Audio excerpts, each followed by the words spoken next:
Hello guys! Welcome back once again to my channel. Please like, watch, and subscribe. Ngayon ay nandito ako sa amin dahil nagbakasyon ako. It's vacation time, kaya naman mag-relax tayo dito sa aming paligid. Kaya samahan ninyo ako at gusto ko rin i-introduce sa inyo ang aking anak. Halika na, darling. Ayan. Kami ay kambal toko. Napagkatuwaan lang namin guys kasi alam mo na hindi kami makapag-outfit ng ganito pagka may mga ibang tao, kaya kami lang, kaya katuwaan lang. Ito yung aming itong aking anak, si Melanie San Diego yan, Fernandez. So ito ang aming bahay sa aming likuran, as nakikita nyo naman na yan.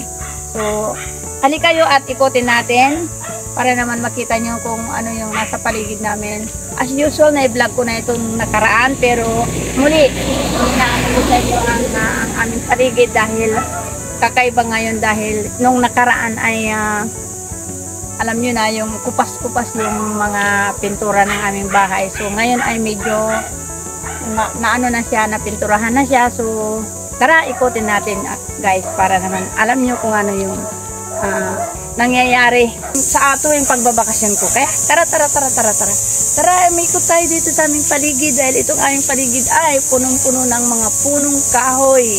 Kaya maraming mga dry leaves dito na sinusunog ko tuwing gabi o tuwing hapon. So halika kayo, ikutin natin at tumingin tayo ng mga mangga. As usual, mangga. Ang daming mangga. Baga gusto nyo guys, punta lang kayo dito sa amin. Free of charge. Tara guys, tara. At ito ang outfitan nga natin. Summer clothes. Ayan. Katuan lang guys. Ito guys yung aming gate.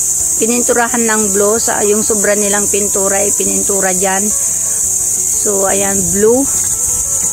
We are family blue. Blue family. Ayan, buksan natin. So ito guys yung aming bahay na napinturahan na ng panibago kasi nung nakaraan ay nakita nyo naman sa nakaraan kong vlog ay kupas-kupas yung kanyang pintura. So ngayon ay pinapinturahan namin ng nagpa-repaint kami kasi sobrang kupas na talaga. So ito yung pintura niya, na-highlight siya ng blue. Ayan. So blue na bahay, blue na motor. Ayan. Ayan siya. So blue na ano ba dito? Filtered water. Ayan. So ito yung guys yung ito naman yung panibagong namin yan, furniture. Ayan. Nilagay dito kasi So ayan, tapos na yung ang pintuan namin, hindi pa siya nababarnisan. So ito yung niya. Ito.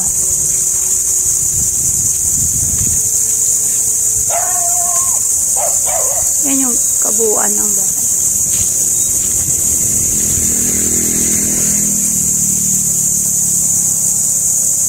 Ayan.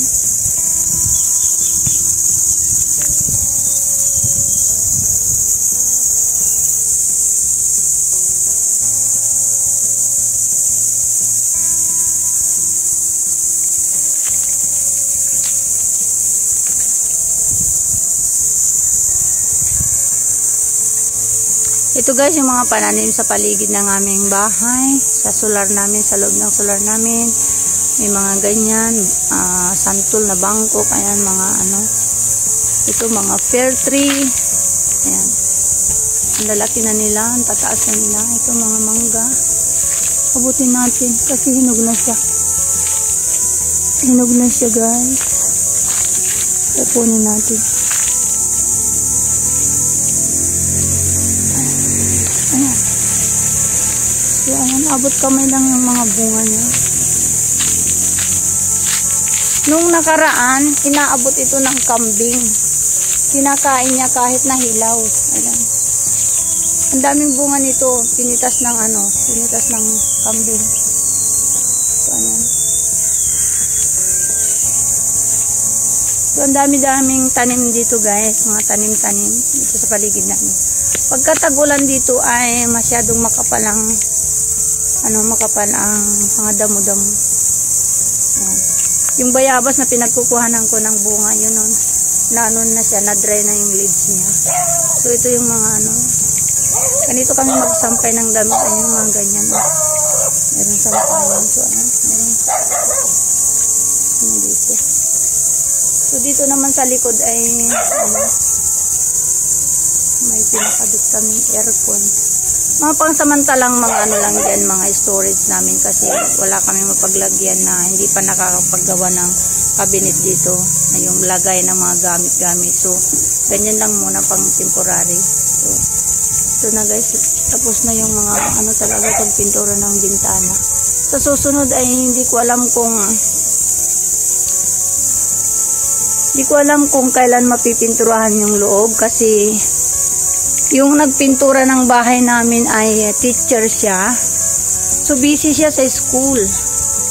So, hindi namin alam kung kailan siya maging available kasi lalo na piyesta ngayon doon sa kanila, sa Swal. At saka teacher siya. So, mayroon siyang hinahandle na mga estudyante niya. So, hindi ko alam kung kailan mapinturahan yung loob. Matatapos na yung bakasyon ko pero hindi ko alam kung kailan pipinturahan yung loob. Pero naayos ko na, ready to paint na siya. Natanggal na yung mga gamit-gamit doon sa mga walls. So, ayan. Ito guys, yung kabuuan ng yung bisikleta. Matagal na yung bisikleta na. So, ganyan ang kabuuan ng bahay namin.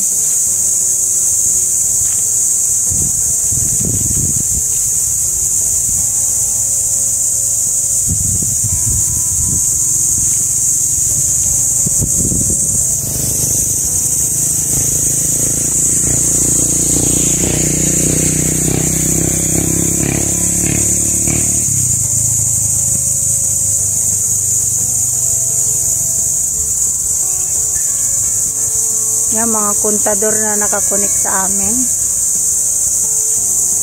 Ganito na ang kontador ngayon, open na siya. Open relationship na. So, ayan.